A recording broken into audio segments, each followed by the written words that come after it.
validate module and build this by yourself.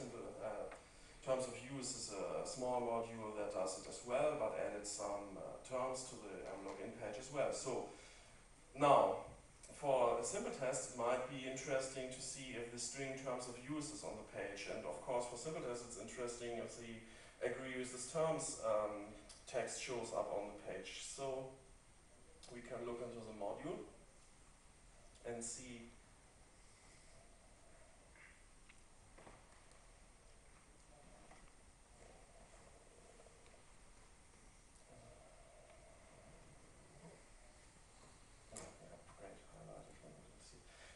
that there's just a field set added if it's needed, and that the checkbox is added.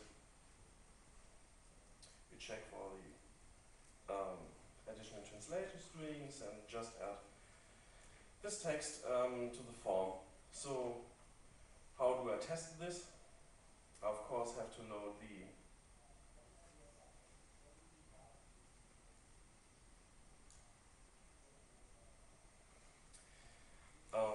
I just have to load the user registration form and then do some assertion if the node title is present, if the checkbox label is present, and if the field set name is present.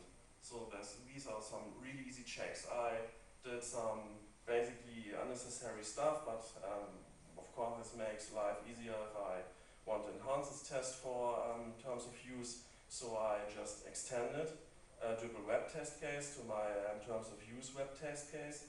I added some admin user, node, label, link, field set, and just some variable like this. Did a common setup method.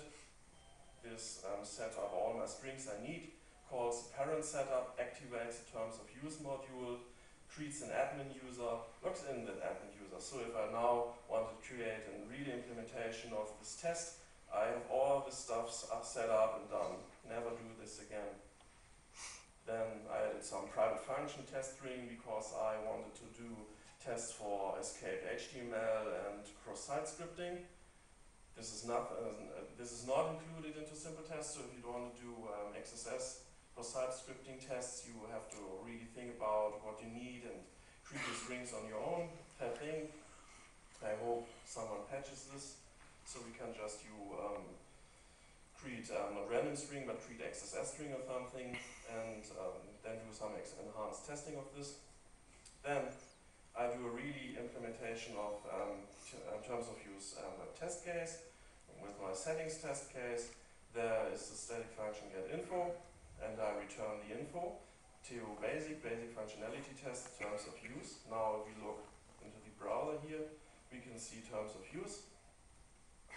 Terms of use basic functionality tests, and I immediately can run this. This of course would execute anything that I declared in the web test case. There's no implementation of setup here, so the parent setup of course will be called.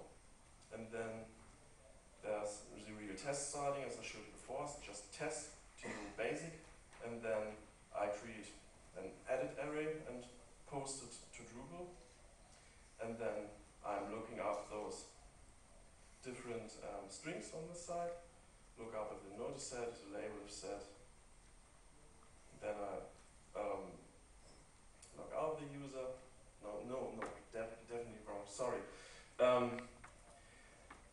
This post area is the settings I'm doing on the backend admin settings terms of use page, because as I said before, the sandbox is completely empty.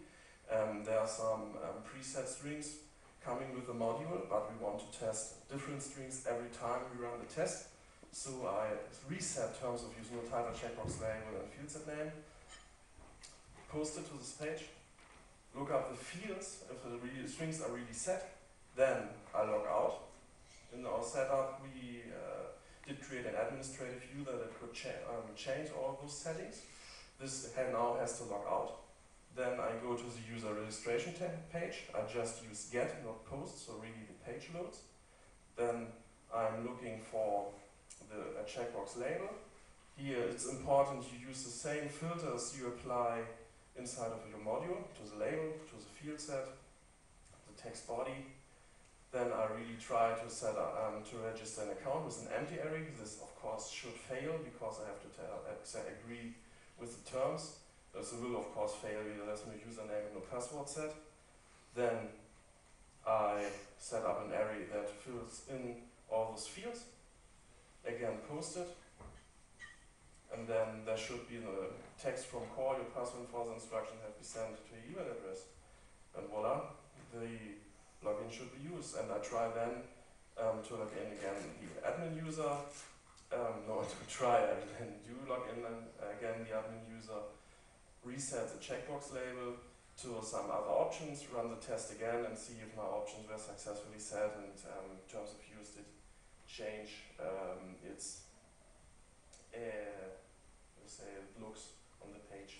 Interesting about this was I forgot to test one thing and immediately this thing did broke down on the first try and then of course I enhanced the test and this will never ever happen again.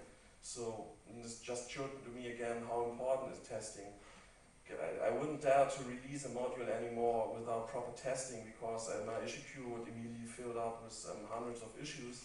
If I do a test, maybe there will be still hundreds of issues, but I can do a test to repeat all those failures and then never have to check them again. So that's for me is the magic of simpletest. And I really can only recommend you to do this for every module you write, even if it's small. You just have never to do this again. So let's run this test again and look at the results. This one.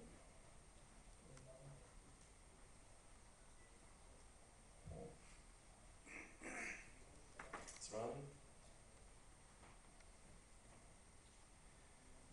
There you get the results. You can see it starts running a new DB prefix, simpletest whatever. It gives us the rule, the complete setup. Then it creates a rule, creates some permissions. This was 70 times. 70